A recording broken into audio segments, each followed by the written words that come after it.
नमस्कार, आप देख रहे हैं इंडिया न्यूज उत्तर प्रदेश उत्तराखंड और मैं हूं आपके साथ आयुष चित्रांश। अगर आप ऑनलाइन शॉपिंग करते हैं तो आप सावधान हो जाइए क्योंकि आपके साथ ठगी हो सकती है। जी हां, क्योंकि आजकल OLX पर इस तरीके की जो तमाम फ्रॉड्स की खबरें हैं वो सामने आ रही हैं और आज ये बड़ा खुलासा इंडिया न्यूज करेगा।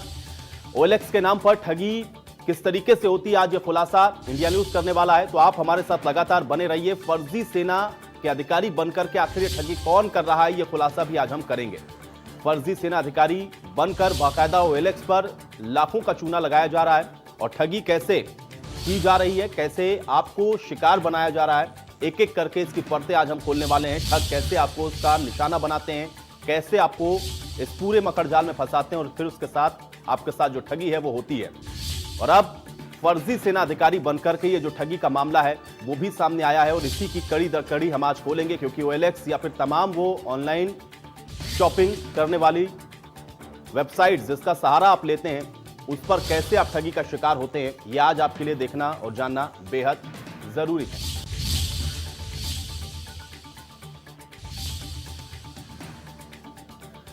तो आपको बता दें कि OLX पर एक ठगी का मामला सामने आया है और यह पहला ऐसा मामला नहीं, इस प्रकार के कई और मामले इसी प्रकार से OLX के माध्यम से ही होते रहे। आप याद करिए किसी तरीके से OLX पर किस तरीके से जो तमाम फर्जी विज्ञापन है वो दिए जाते रहे, लोगों को इसी तरीके से निशाना बनाया गया है। और अब वाराणसी में आपको बता दें कि बैंक कर्मचारी के साथ 52,000 की ठगी इसी प्रकार से की गई है। फौजी बनकर OLX पर 52,000 रुपए ठगे गए हैं और इसमें कार बेचने के नाम पर बैंक कर्मचारी के साथ ये ठगी की गई है और विश्वास पाने के लिए सैनिकों की पहचान का सहारा लिया जा रहा है। महत्वपूर्ण यह है कि इसमें सैनिक बनकर आपका जो विश्वास है वो जीता जाता है और उसके बाद फौजी बनकर OLX पर कभी 52,000 की, कभी 25,000 की, उसी तरीके से कई ठगी के मामले एक के बाद एक अब सामने आ रहे हैं।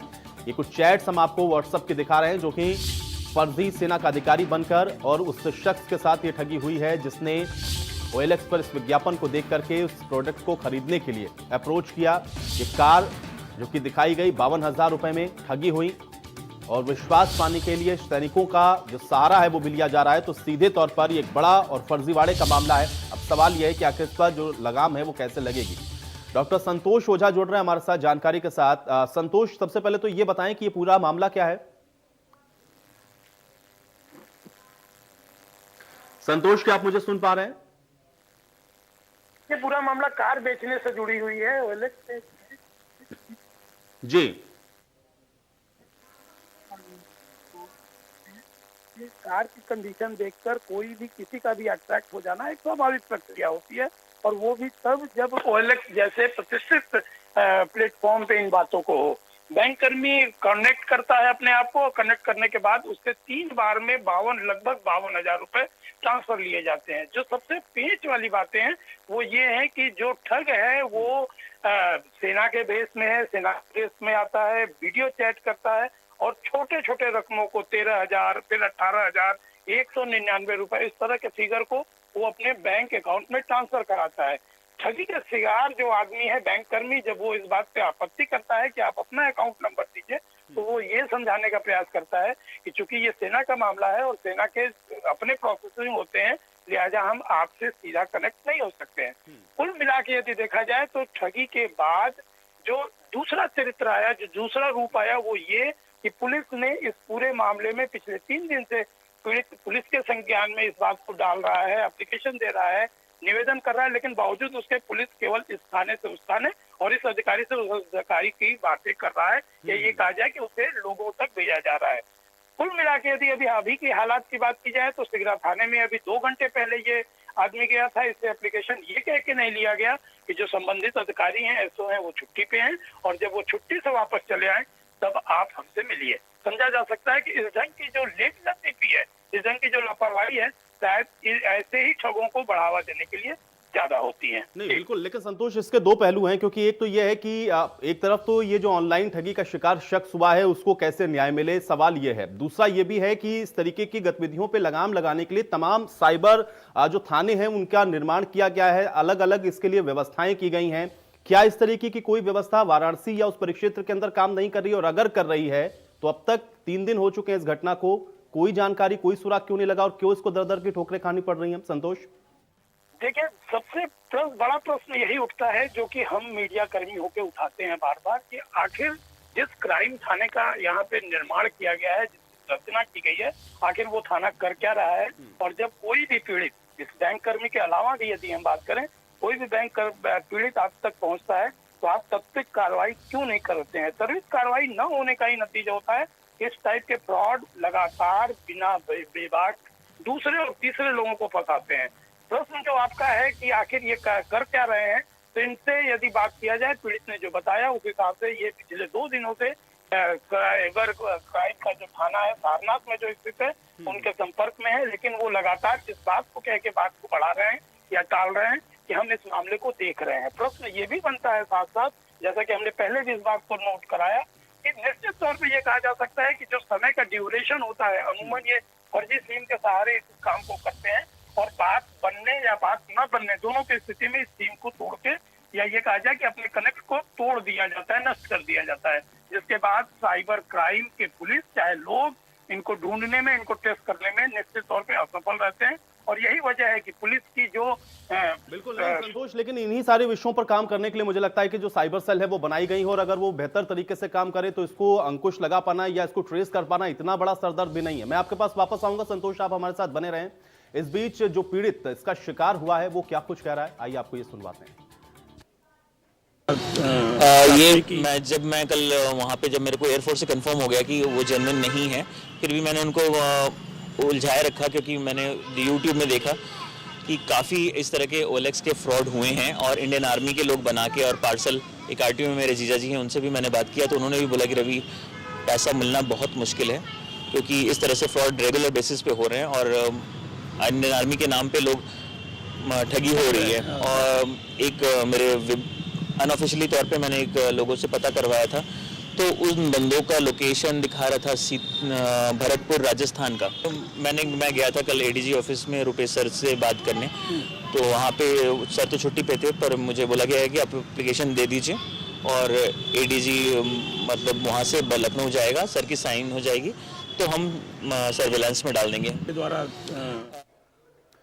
तो पीड़ित को आपने सुना किस तरीके से उसके साथ ठगी हुई, और उसके बाद इस ठगी के बाद जो पुलिस प्रशासन है वो कैसे काम कर रहा है इसको भी बताते हुए वो नजर आया है। लेकिन सवाल सबसे महत्वपूर्ण यही है कि एक तरफ तो डिजिटलाइजेशन की बात हो रही है, एक तरफ हर तरीके से हर चीजों को ऑनलाइन करने की व्यवस्था हो रही है, और उसी के साथ जुड़े हुए ये जो अपराध हैं उसमें भी हम लोग देख रहे हैं कैसे बढ़ोतरी हो रही है, और उस पर अंकुश लगाने के लिए जो व्यवस्थाएं बनाई गई हैं वो कहीं ना कहीं सही तरीके से काम करती हुई नजर नहीं आ रही, और उसी का नतीजा है कि इस तरीके की घटनाओं में बार बार या पुनरावृत्ति भी देखने को मिल रही है। क्योंकि वाराणसी के ही अंदर इस तरीके के कई मामले सामने आ चुके हैं, और सबसे हैरान करने वाला मामला तो यह था कि जब PMO कार्यालय तक की तस्वीरों को डाल करके उसको बेचने के लिए बाकायदा OLX के ऊपर जो बोली है वो तक लगाई गई थी। आज इसी पर चर्चा करते हैं। फिलहाल हमारे साथ साइबर एक्सपर्ट राहुल मिश्रा जी जुड़ रहे हैं, उनका रुख कर लेते हैं। राहुल जी बहुत स्वागत है सबसे पहले तो आपका इंडिया न्यूज में।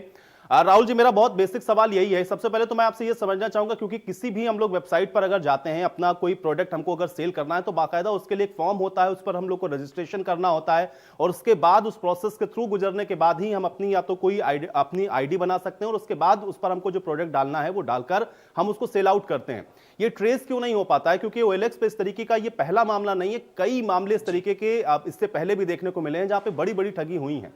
ये क्यों नहीं हो पाता, ये ट्रेस क्यों नहीं हो पाता है? थोड़ी सी इसकी टेक्निकलिटीज में आपसे समझना चाहूंगा।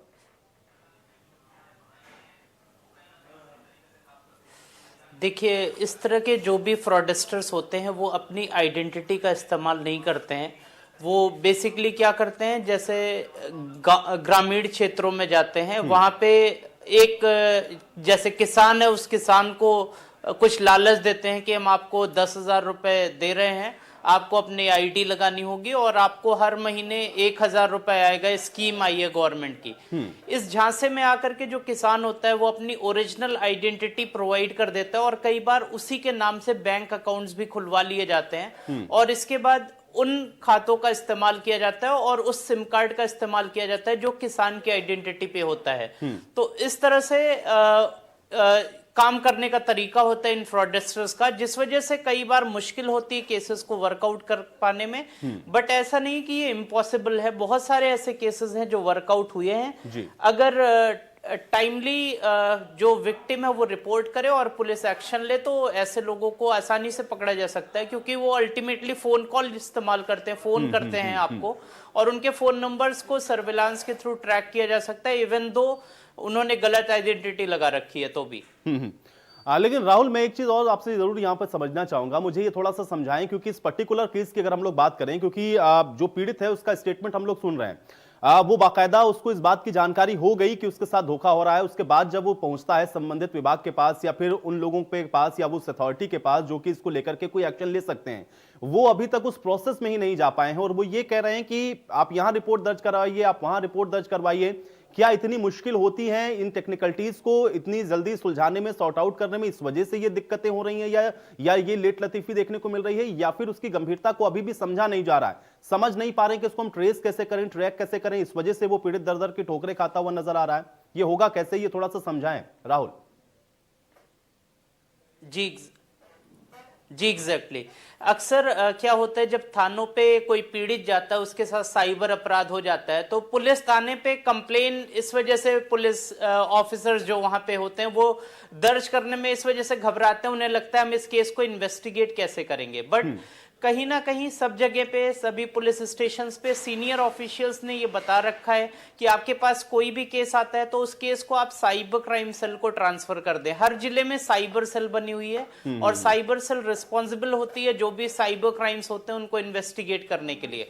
तो जो पीड़ित है वो डायरेक्टली अपने थाने में जा सकता है, थाने में जाके कंप्लेन करे और उसकी कंप्लेन को दर्ज करना चाहिए। अगर जो पुलिस ऑफिसर्स ये दर्ज नहीं कर रहे हैं, उन्हें इंस्ट्रक्शंस दिए जाने चाहिए टॉप लेवल ऑफिशियल से कि ऐसा कोई भी केस आता है तो उसको दर्ज करके तत्काल साइबर सेल भेज दें। हर जिले में साइबर क्राइम सेल बनाई गई है, उसका काम ही होता है साइबर क्राइम से रिलेटेड जो भी केसेस होते हैं उनको इन्वेस्टिगेट करना। तो कहीं ना कहीं इसमें फॉल्ट पुलिस स्टेशन की है, उनको कंप्लेन जरूर लेना चाहिए। अगर वो नहीं ले रहे हैं तो सीनियर ऑफिशियल्स को जरूर इसमें इंटरप्ट करके उनको इंस्ट्रक्ट करना चाहिए कि वो कंप्लेंट्स को लें और उसको टाइमली साइबर क्राइम सेल भेजें, जिससे इन्वेस्टिगेशन हो सके और जो पीड़ित है उसको उसका पैसा वापस मिल सके। राहुल जी, आप हमारे साथ बने रहिए। हमारे सहयोगी संतोष भी हमारे साथ वाराणसी से लगातार जुड़े हुए हैं, थोड़ा सा उनसे भी ये चीज समझते हैं, क्योंकि जो बात आप कह रहे हैं, आप संतोष थोड़ा सा इस चीज को एक बार और बताएं, क्योंकि जो पीड़ित जो बात कह रहा है, क्या एग्जैक्टली यही उसके साथ हो रहा है कि थानों के जो चक्कर हैं वो इस वजह से भी कटवाए जा रहे हैं कि समझ ही नहीं पा रहे हैं, वहां का लोकल एडमिनिस्ट्रेशन समझ ही नहीं पा रहा है कि इसको ट्रेस आउट कैसे करें, या इसके पीछे कोई और वजह भी आप देख पा रहे हैं? संतोष।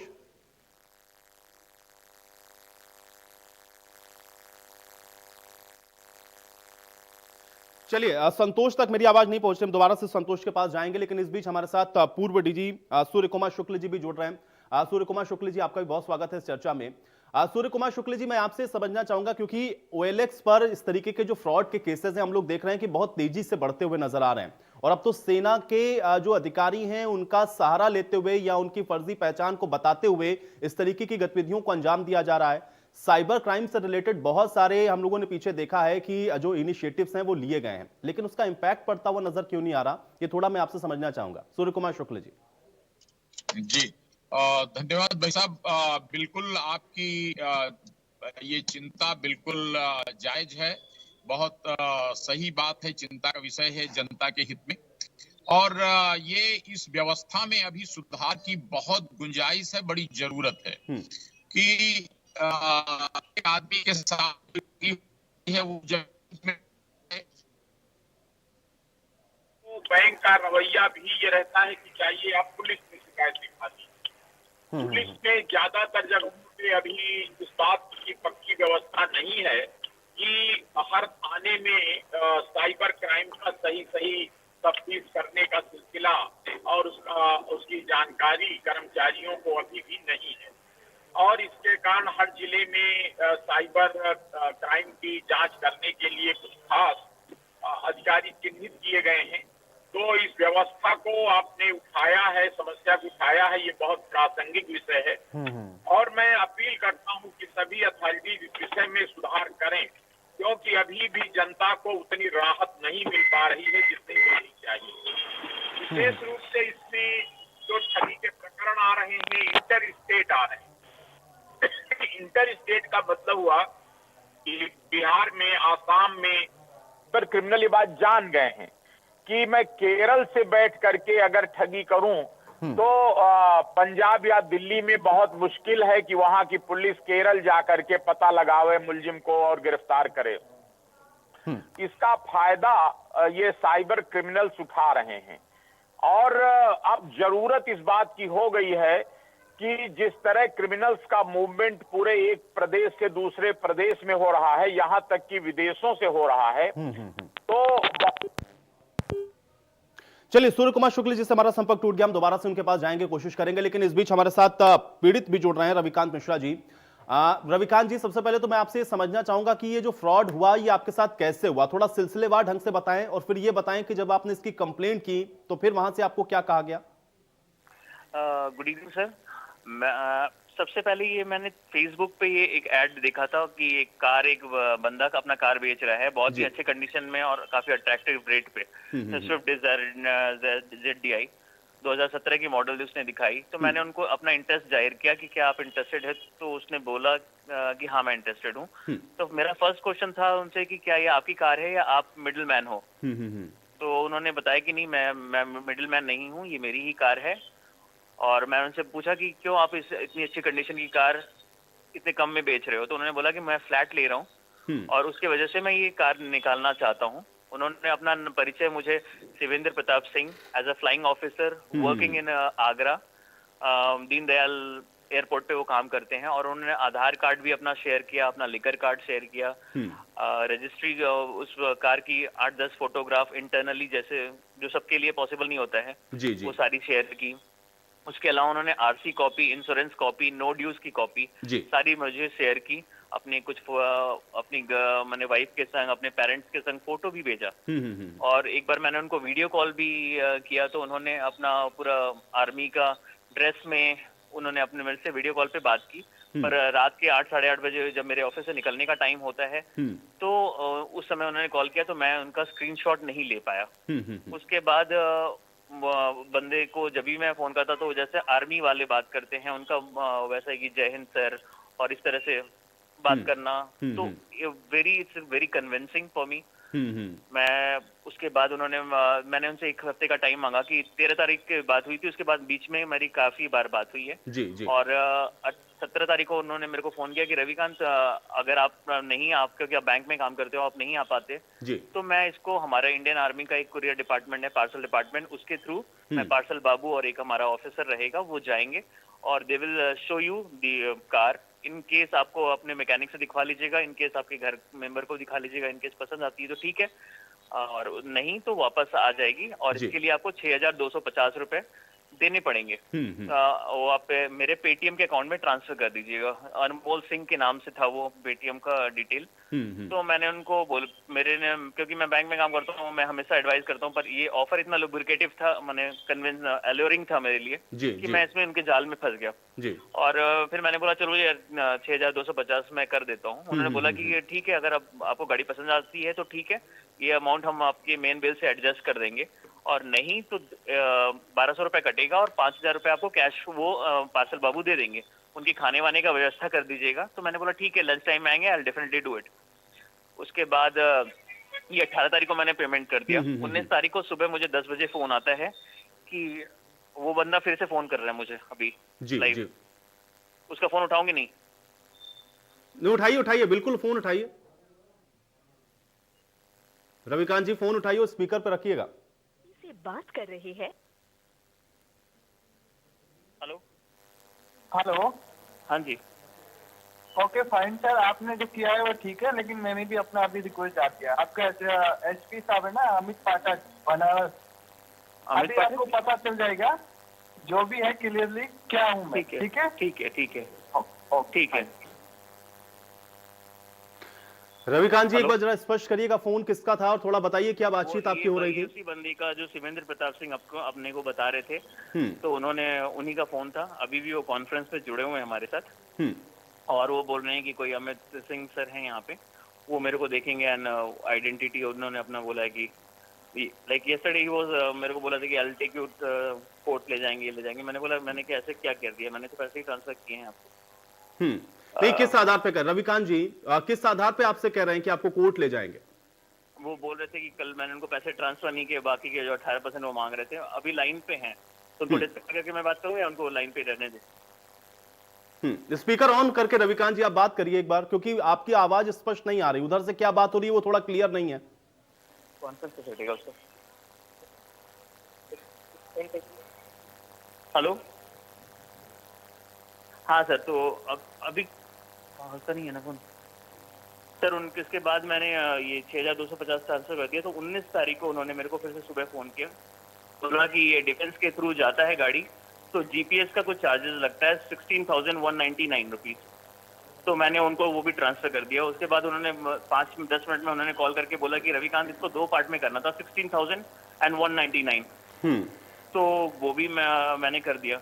उसके बाद 1 घंटे बाद फिर फोन करते हैं, बोलते हैं कि अभी गोपीगंज पहुंची है गाड़ी और आपको 12,650 रुपए और ट्रांसफर करने हैं, जिसकी वजह से वो रविकांत जी देखिए, थोड़ा सा समय मेरे पास कम है, लेकिन बहुत जल्दी से मैं ये आपसे समझना चाह रहा हूं, क्योंकि आपको कैसे पता चला कि आपके साथ ये पूरा फ्रॉड हुआ है, और अगर हुआ है तो आपने इसकी कंप्लेंट भी करवाई होगी, उधर से रिस्पांस क्या है? दूसरा ये कि जिसके खिलाफ आप कंप्लेंट करवा रहे हैं, अगर उन्हीं का फोन आपके पास आ रहा है तब तो बड़ा इजी है उनको ट्रैक कर लेना, क्योंकि आपके पास किसकी कॉल्स आ रही हैं, की कॉल डिटेल्स, ये सारी चीजें तो पुलिस ने अपने सर्विलांस पर रखी होंगी ना रविकांत?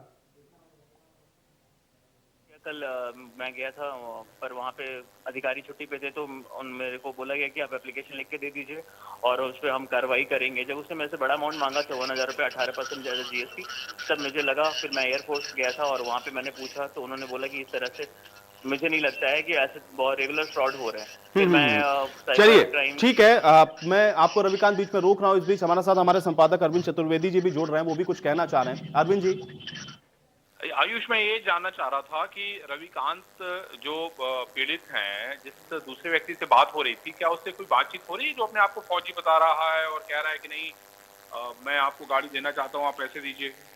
कुछ हो रही है बातचीत रविकांत? सर उनका भी आप लोगों ने शायद अप्रोच किया था उनका, तो 2-3 बार मेरे को फोन आया था एंड ही वाज लाइक बहुत क्यूरियस है वो मेरे ऊपर कि आपने कहाँ पे मीडिया पे क्यों दिया और इस तरह से मैं आपको देख लिया। आप एक बार और जोड़िए ना रविकांत उसको।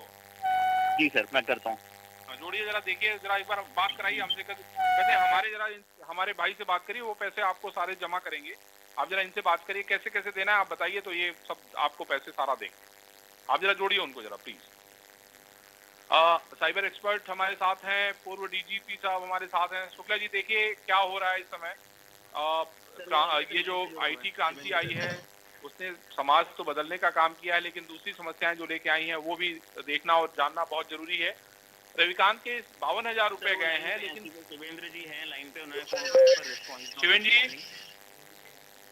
शिवेंद्र जी आप सुन रहे हैं? शिवेंद्र जी, हाँ कैसे हैं आप? ठीक है, फाइन सर। आप कहाँ पे पोस्ट हैं?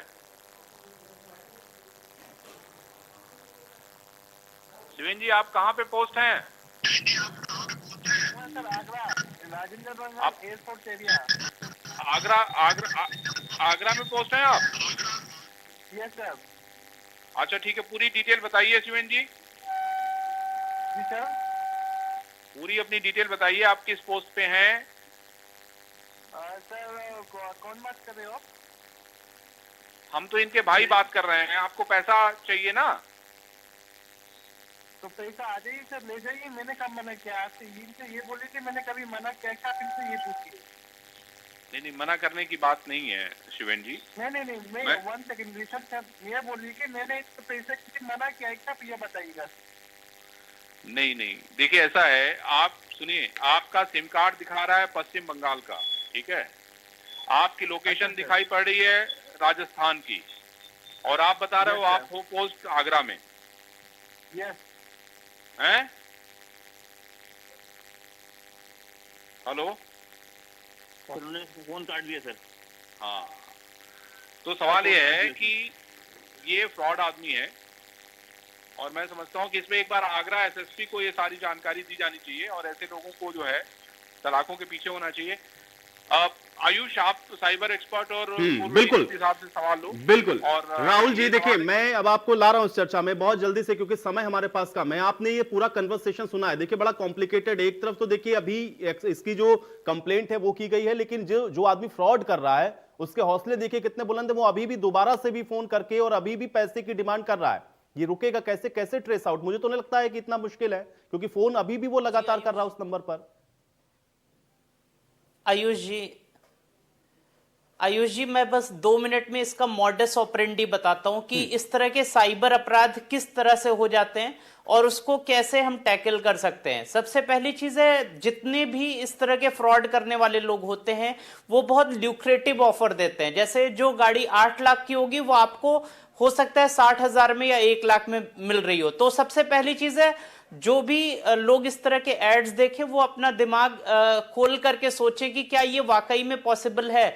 और जब तक आपको फिजिकली कोई चीज दिख ना जाए उस चीज के लिए आप पे मत करिए, किसी भी वर्चुअल चीज के लिए आप पे मत करिए। अगर आपको फर्नीचर का ऐड किसी ने डाल रखा है तो जब तक आप फिजिकली उस फर्नीचर को देख ना लें, फिजिकली उस कार को देख ना ले, तब तक उस कार के लिए पे मत करिए, क्योंकि ये लोग सारे डॉक्यूमेंट्स फोर्ज करके बना देते हैं। जो भी आपका गाड़ी के पेपर्स होंगे, अपनी आइडेंटिटी होगी, ये सब कुछ फोर्ज होगी। और जैसा अभी पीड़ित ने बताया कि वो वर्दी भी आर्मी की पहन करके आपको वीडियो कॉल कर रहे होंगे कॉन्फिडेंस में लेने के लिए। इसके बाद भी आप देख सकते हैं उसके हौसले कितने बुलंद हैं कि वो आपसे कह रहे हैं कि आप बचे हुए पैसे दो, नहीं तो मैं आपके ऊपर एक केस कर दूंगा। क्योंकि एक जनरल आदमी जिसका कभी भी केस से वास्ता नहीं रहा है, वो इससे भी डर करके हो सकता है कुछ और पैसे ट्रांसफर कर दे। तो ये भी एक स्ट्रेटजी है उसकी और पैसे मांगने की। तो कभी भी इस तरह की चीजों में ट्रैप नहीं होना चाहिए। इसी तरह से कई बार ऐसे भी फ्रॉड्स रिपोर्ट हो रहे हैं जिसमें अगला आदमी आपको फोन करके कहेगा मैं 30,000 कोर्ट से बोल रहा हूं, आपके ऊपर केस हो गया है, आप 10,000 रुपए इस खाते में जमा करिए।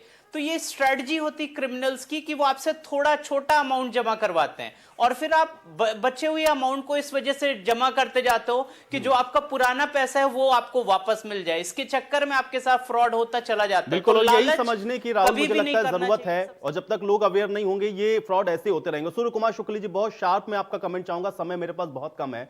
आप सारा प्रकरण आपने देख लिया, आपके सामने ही आप देख रहे हैं कि कैसे वो जो बातचीत है उस फर्जी आदमी की तरफ से की जा रही है। अब ये कैसे इसको रोका जाए, इसके लिए क्या होना चाहिए, बहुत शॉर्ट में चाहूंगा कि इसका आप जवाब दें। सूर्य कुमार शुक्ल जी। बहुत अर्जेंट जरूरत है कि पूरे कंट्री का एक सेंट्रलाइज्ड नेटवर्क बनाया जाए और उसमें सभी प्रदेशों में, अभी तक भारत की सारी पुलिस व्यवस्था राज्यों में बटी हुई है, इसको केंद्रीकृत करने की बड़ी अर्जेंट जरूरत है। क्योंकि साइबर क्रिमिनल आपने देखा कहाँ राजस्थान, बंगाल और किस तरह से आगरा, सारी जगहों से, अलग अलग जगह से इस व्यवस्था की कमियों, लूपहोल का इस्तेमाल करके लोगों को ठग रहे हैं। और बहुत व्यापक स्तर पर जन जागरण की जरूरत पड़ेगी कि लोग मोबाइल फोन के माध्यम से इस तरह पेमेंट ना करें, ये फर्जी जो धोखे देने वाले लोग हैं। चलिए सूर्य कुमार जी, अब मुझे यही समाप्त करना होगा। आप सभी का बहुत शुक्रिया हमारे साथ जुड़ने के लिए, इस तमाम बातचीत के लिए। तो हालांकि आप साइबर क्राइम पर अगर लगाम लगानी है तो जो बातें यहां से निकली हैं उस पर ध्यान देना बहुत जरूरी है, और जब तक आप अवेयर नहीं होंगे तब तक इस तरीके के जो अपराधी हैं उनके हौसले यूं ही बुलंद रहेंगे। आज इस खास पेशकश में मेरे साथ फिलहाल इतना ही।